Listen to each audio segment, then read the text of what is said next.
bears and gears. This one we're concentrating on a problem that all Harley Davidsons have. You know, it's not very often you hear about a pack of Harleys going on a road trip. Somebody doesn't have a problem with their shifter linkage. Happens all the time. This particular bike was being ridden and all of a sudden the shifter linkage gave way and it was just flopping around. Producer Vinny here is going to put a little clip in there so you can see what it was like before we took it apart.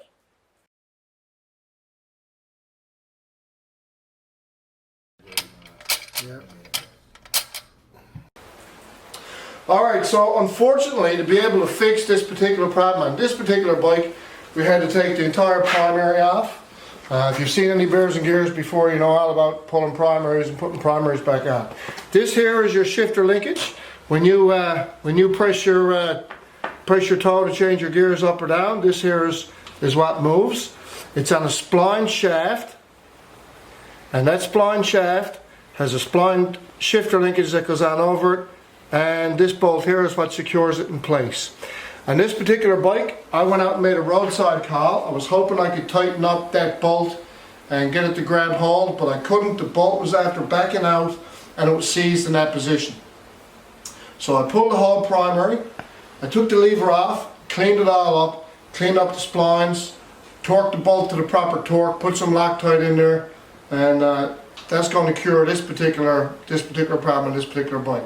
Here's what you need to do if you got a Harley yourself before you go on a road test, and we'll show you how to do this after we install the primary again, but you need to check the tightness on that bolt before you go on the road. Okay? There's a couple other places Harleys also have problems with their shifter linkage. You can come over here and you can see this is the actual toe shifter. You can see it's on a spline shaft. The toe shifter is also splined, and you can see it has a bolt that goes in here that keeps it tight. You need to check the torque on those bolts. Okay? This spline piece out here is where the heel shifter sits. If you're using a heel shifter, and a lot of guys do, I've actually got the heel shifter right here. And you can see this shaft is splined. The heel shifter is splined on the inside, and this is the bolt that goes through and keeps it tight. This bolt also runs in this channel here, so it can't fall off. But they do loosen up and they do fall apart. Now, personally, I take my heel shifter, I toss it. I don't like them, and I think they contribute to a lot of the problems Harley Davidson have with their shifter linkages, basically going to shit on people while they're riding. Think about it for a second. How much force can you put on this lever with your toe versus how much force can you stomp your heel down on the floorboard? So I think that's a problem, and a lot of Harley Davidsons have it. Also, right here is your shifter linkage. If you look at it real close, it screws in on the back, but it's only in a ball socket. Same thing up here. I'm moving it around. It's only in a ball socket. So over the course of time, that wears. You want to check and make sure that you can move it around, but if it's close to being able to come out, you want to replace it. Okay? So before you go on a road trip, very important to check all these items and make sure they're tight, or they could leave you stranded, just like this bike was. So what we're going to do here now, we've got the linkage fixed right here. I'm going to pull all this apart and make sure this is all in good condition, put Loctite on it, get it all torqued up properly. We're going to reassemble the primary. If you want to see how that's done, check out a previous episode, and then we'll come back and have a look at it and show you how it all works when it's all together properly. So that's it. Stay tuned, and we'll get right to it.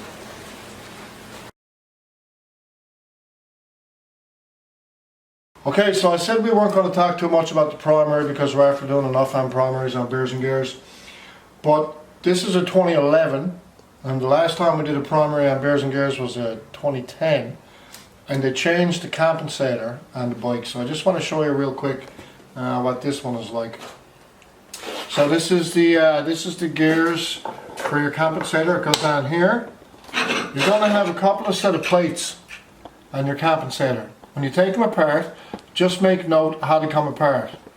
They're both dished, so they go together like they're cymbals on a drum set. They don't sit together like dinner plates.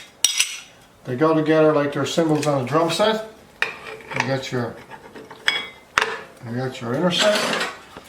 You got a smaller set, same thing. Do not put them together like they're dinner plates. Put them together like they're the hi-hats on a drum kit, if you will. There's a plain one here, just a single one on this particular setup. It's a little bit dished. If it's the inside one, it dishes out towards the front. And as you can see, that runs up against this part of your compensator as geared in like so.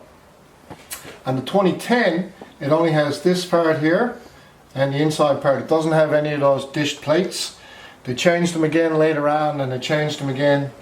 Obviously they weren't very damn good, so that's why they kept changing them.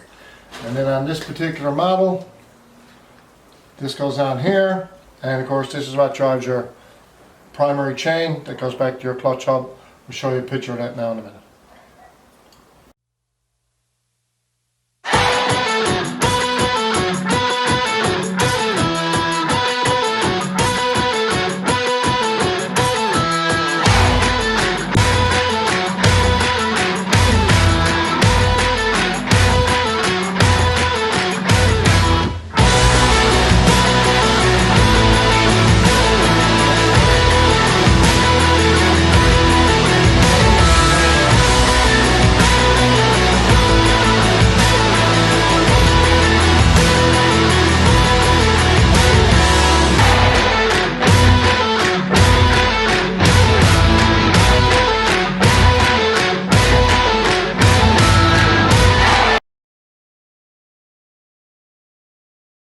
So remember now, the reason that we had to take all this apart was because our transmission shifter linkage came off. So before you go on any road test, like I previously said, you want to make sure all this is good and tight. We're after checking all the torque here and everything, putting it back together.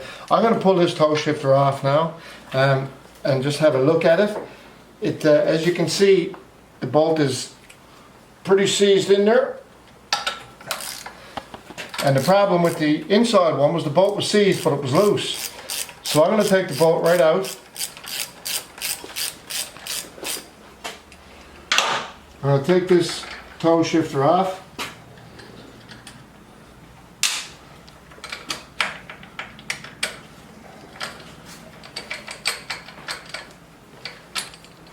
So if you get in here real close and you have a look, this here is all splined. I'm going to clean up those splines. The toe shifter itself is splined. And this bolt actually holds it all together, and it sits in this groove. This bolt will back out after a while on all the Harleys. You want to make sure you put a little bit of Loctite on it, and you want to make sure you torque it every time you go on a road test, or sorry, a road trip, just to make sure you don't have any problems. Once we get this guy back on here now in a minute, we'll go ahead and put the dreaded heel shifter back on, and I thought about throwing it out, but I guess I'll put it back on for him. So we'll go ahead and get all that cleaned up and get back together, and this thing should be good to go shortly.